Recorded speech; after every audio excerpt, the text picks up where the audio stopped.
Recentemente, li um livro chamado Just Keep Buying, e isso me fez perceber 4 grandes erros que eu estava cometendo com meu dinheiro quando tinha pouco mais de 20 anos. Erro número 1. Focar demais em economizar. Deixe-me fazer uma pergunta. Qual desses 2 homens você acha que queima mais calorias em um dia? O homem à esquerda é membro da tribo Hadza, que vive na savana na Tanzânia. O homem à direita vive em uma grande cidade e passa a maior parte dos seus dias sentado no escritório ou em casa, atrás do computador. No entanto, um membro da tribo Hadza é um caçador-coletor, o que significa que ele precisa se mover o dia todo apenas para se alimentar e alimentar sua família.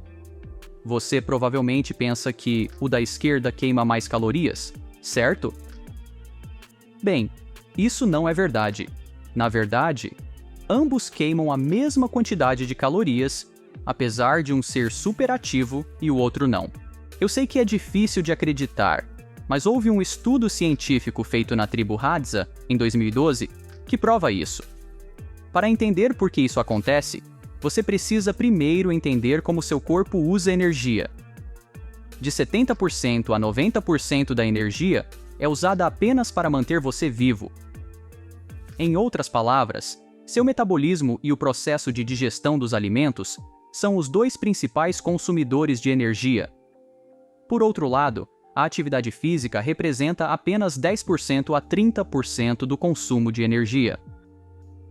Esta é a razão pela qual você tem dificuldade em perder peso, apesar de ir à academia e se manter ativo o dia todo.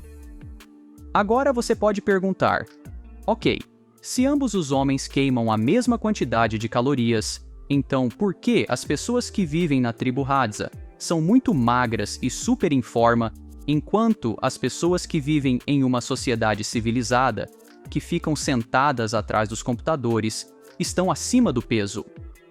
A resposta simples é que eles simplesmente não comem demais, como a maioria de nós faz. Por anos, nos disseram que, se quisermos perder peso, precisamos fazer exercícios e dieta. No entanto, a pesquisa feita na tribo Hadza prova que exercitar-se não é uma ferramenta para a perda de peso. É uma boa ferramenta para um estilo de vida saudável, como parar de fumar, mas não é uma ferramenta para perder peso.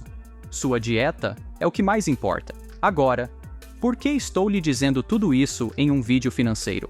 Bem, assim como há 2 ideias convencionais para a perda de peso, exercício e dieta, também há 2 ideias convencionais para economizar mais dinheiro: cortar custos e aumentar a renda.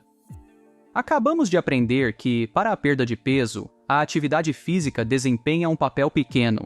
Então, precisamos nos concentrar na dieta. E sobre ter mais dinheiro? Seria possível que uma dessas 2 maneiras seja menos eficaz, mas fomos levados a acreditar que devemos focar nela? A resposta é sim. Cortar custos não é o caminho a seguir, mas ainda assim, há toneladas de artigos e livros sobre isso.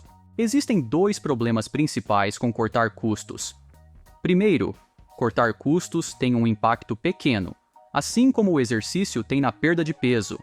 Afinal, há apenas algumas coisas que você pode cortar. Quando você começa a ir à academia, perde alguns quilos rapidamente, mas depois estagna. Algo semelhante acontece com cortar despesas. Segundo, não funciona de todo para pessoas de baixa renda. Existem muitas pessoas que precisam pedir emprestado no final do mês para cobrir suas despesas até que o salário chegue. Se você ganha 1.000 por mês, mas suas despesas são 1.100, sinceramente, onde você pode cortar custos? Tudo isso não significa que temos que ignorar completamente cortar despesas e os livros escritos sobre isso. Não. Corte custos onde puder e monitore suas despesas regularmente para garantir que você não esteja desperdiçando dinheiro em coisas desnecessárias, como assinaturas esquecidas. Mas use sua energia principal para aumentar sua renda. Aumentar sua renda é muito mais difícil do que reduzir seus gastos, mas é o caminho mais eficaz. Erro número 2. Focar demais em investir. O autor diz: quando comecei a ler livros financeiros, notei que havia alguns conselhos que eram repetidos, como manter suas taxas baixas, diversificar e investir a longo prazo. Então, como iniciante, comecei a seguir esses conselhos. Afinal, eles vinham de investidores respeitáveis, como Warren Buffett. Agora, esses conselhos não estavam incorretos, mas me fizeram focar nas coisas erradas. Como investidor iniciante, eu tinha apenas alguns milhares no meu banco.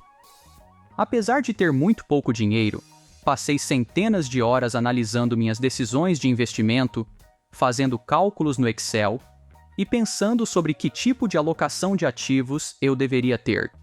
Deveria investir 80% em ações e 20% em títulos? Ou vice-versa? Deveria investir em Bitcoin? E sobre imóveis? Apesar de analisar demais meus investimentos, nunca passei tempo analisando minha renda e gastos. Eu costumava sair regularmente para jantar com colegas de trabalho e gastar facilmente R$ 100 por noite. Pensem como esse comportamento era tolo. Com apenas R$ 1.000 de ativos investíveis, mesmo um retorno anual de 10% me renderia apenas R$ 100 em um ano, e eu estava regularmente gastando esse mesmo valor em uma noite de jantar. Ao simplesmente não sair por uma noite, eu poderia ter feito o mesmo valor que o retorno de um ano de investimento. Você pode ver como minhas prioridades financeiras estavam bagunçadas? Agora compare isso com alguém com 10 milhões em ativos investíveis. Se essa pessoa visse apenas uma queda de 10% em seu portfólio, perderia 1 milhão. Você acha que eles poderiam economizar 1 milhão em um ano? Altamente improvável, certo? É por isso que alguém com 10 milhões tem que gastar muito mais tempo pensando sobre suas escolhas de investimento, comparado a alguém com apenas R$ 1.000. Portanto, como você pode ver por essa comparação, seu foco depende da sua situação financeira atual. Se você não tem muito dinheiro investido, então deve se concentrar em economizar e aumentar sua renda. O oposto é verdadeiro se você tiver um portfólio considerável. Simplificando, economizar é para os pobres e investir é para os ricos. Aqui está uma pergunta que você pode fazer. Como posso descobrir se agora é a hora de focar em economizar ou investir para mim? Aqui está uma maneira simples. Primeiro, descubra quanto você pode confortavelmente economizar no próximo ano. Por exemplo, se você espera economizar R$ 1.000 por mês, então suas economias esperadas para o ano inteiro devem ser 12 mil. Em seguida, determine quanto você espera que seus investimentos rendam no próximo ano. Por exemplo, se você tem 10 mil investidos e espera obter um retorno de 10%, então seu ganho de investimento esperado é em 1.000. Finalmente, compare esses dois números e foque no que for maior. Se suas economias esperadas forem maiores, como no exemplo que acabei de dar, então você precisa focar mais em economizar dinheiro e adicioná-lo aos seus investimentos. No entanto, se o oposto for verdadeiro, então você deve gastar mais tempo pensando em como investir o que já tem. Se os números estiverem em uma faixa semelhante, então você deve focar em ambos. A regra geral é que à medida que você envelhece, seu foco deve mudar de suas economias para seus investimentos, porque quando você for mais velho, terá mais dinheiro investido, e isso significa que seus retornos de investimentos superarão suas economias. Economizar importa muito no início da vida, mas mais tarde o investimento domina. Erro número 3. Seguir uma taxa de poupança fixa. Se você começar a pesquisar qual é a quantia certa de dinheiro que você deve economizar, encontrará rapidamente conselhos como: economize 20% da sua renda, 10% da sua renda deve ir para economias, ou você deve ter essa quantia economizada por essa idade e aquela quantia por aquela idade. Existem dois grandes problemas com esses conselhos. Primeiro, assume-se que pessoas em todos os níveis de renda têm a capacidade de economizar na mesma taxa, o que não é o caso. Os que ganham menos 20% economizam apenas 1%. Por outro lado, os que ganham mais 20% economizam cerca de 24% de sua renda anualmente. O segundo problema é que assume-se que a renda é relativamente estável ao longo do tempo, o que não é o caso. Por exemplo, quando você é solteiro, a estabilidade da sua renda depende principalmente de você. Mas uma vez que você se casa, não é mais uma única pessoa que tem que se preocupar com a perda de um emprego, mas duas pessoas. Isso significa que a renda se torna mais instável à medida que você passa de uma casa com uma renda para uma com duas. Além disso, sua renda e despesas flutuam em diferentes estágios da sua vida, e é por isso que seguir uma quantia fixa, como 20%, é muito difícil. Por exemplo, quando eu estava estudando na universidade, também trabalhava em uma empresa. Como eu era estudante, podia ficar em um dormitório em um quarto compartilhado e comer na cafeteria da universidade de forma bem barata. Isso significava que eu poderia economizar facilmente 50% da minha renda. No entanto, uma vez que me casei e mudei para um apartamento, eu poderia economizar apenas 3% no máximo. isso me fez sentir terrível porque não podia economizar tanto quanto costumava? E esse é um dos maiores problemas de seguir uma taxa de poupança fixa. Se a vida é dinâmica, por que a taxa de poupança deve ser estática? É por isso que o melhor conselho de poupança é economize o que puder. Se você é solteiro e pode economizar 40%, então economize 40%. Se você é casado e tem filhos e só pode economizar 2%, então economize 2%. Se você seguir esse conselho, experimentará muito menos estresse e muito mais felicidade geral. O dinheiro é um tópico estressante para muitas pessoas, e um dos maiores estressadores financeiros é se eu posso economizar o suficiente ou não. Portanto, a lição número 3 é: economize o que puder, e se você quiser descobrir quanto deve economizar agora, simplesmente deduza as despesas totais da renda total. Então, o que sobrar são suas economias. Erro número 4. Gastar meu dinheiro da maneira errada. Existem dois extremos quando se trata de gastar dinheiro. Um grupo de pessoas gasta dinheiro sem culpa e nunca olha para o preço. Outro grupo, por outro lado, sente culpa e ansiedade sobre quase todas as compras que fazem. Eles tentam usar todas as dicas e truques para cortar custos em tudo o que compram. Nenhum desses extremos é bom. No entanto, hoje, muitos conselheiros financeiros favorecem o segundo grupo e fazem você questionar tudo o que compra. Eles fazem você se sentir culpado por tudo o que compra. Você compra um café e depois se arrepende. Então você começa a questionar tudo o que compra e isso cria ansiedade em relação aos gastos. Essa não é uma maneira de viver sua vida. Sim, o dinheiro é importante, mas não deve alarmá-lo toda vez que você vê um preço. O autor fornece duas dicas que permitirão que você gaste sem se sentir culpado.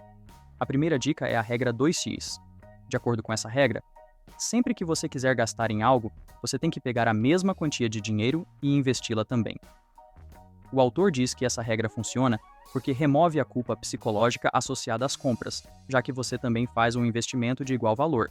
Essa regra também ajuda você a reavaliar a compra, porque você vai economizar o dobro do valor, metade para a compra em si e metade para investir. A segunda dica é gastar dinheiro nas coisas que maximizam seu bem-estar a longo prazo. A parte mais difícil é descobrir o que você realmente quer da vida e o que aumenta seu bem-estar.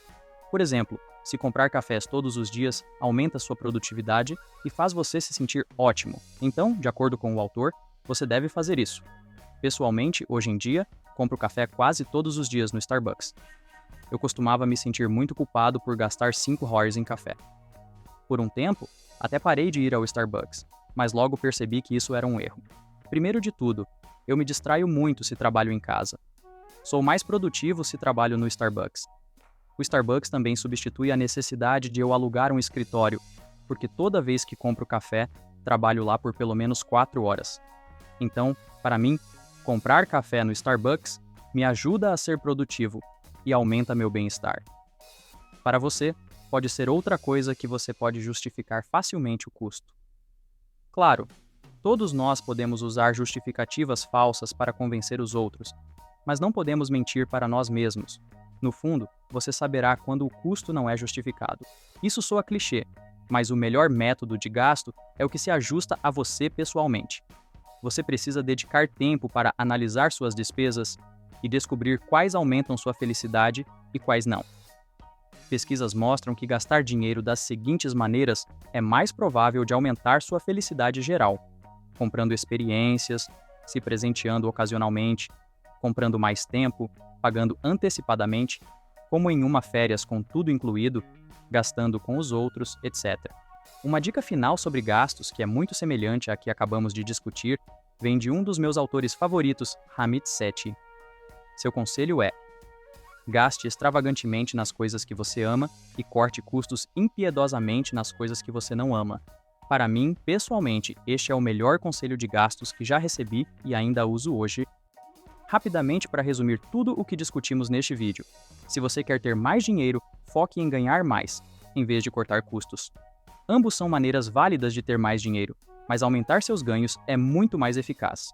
Se você tem pouco dinheiro para investir, é melhor focar em economizar e aumentar sua renda, em vez de analisar demais seus investimentos e buscar oportunidades que lhe deem alguns pontos percentuais a mais de retorno. A vida é dinâmica, e a taxa de poupança deve ser a mesma. Se você pode economizar mais, deve economizar mais. Se não, então não deve. Não fique preso a taxas de poupança fixas, como 10% ou 20%. O melhor método de gasto é o que se ajusta a você. Descubra o que te faz feliz e gaste mais nisso e corte custos em outras coisas que não acrescentam valor à sua vida. Se você gostou deste vídeo, acho que também vai gostar do resumo de um livro chamado O Milionário Automático. Você provavelmente o vê na sua tela agora. Obrigado por assistir, comente e deixe o like, valeu!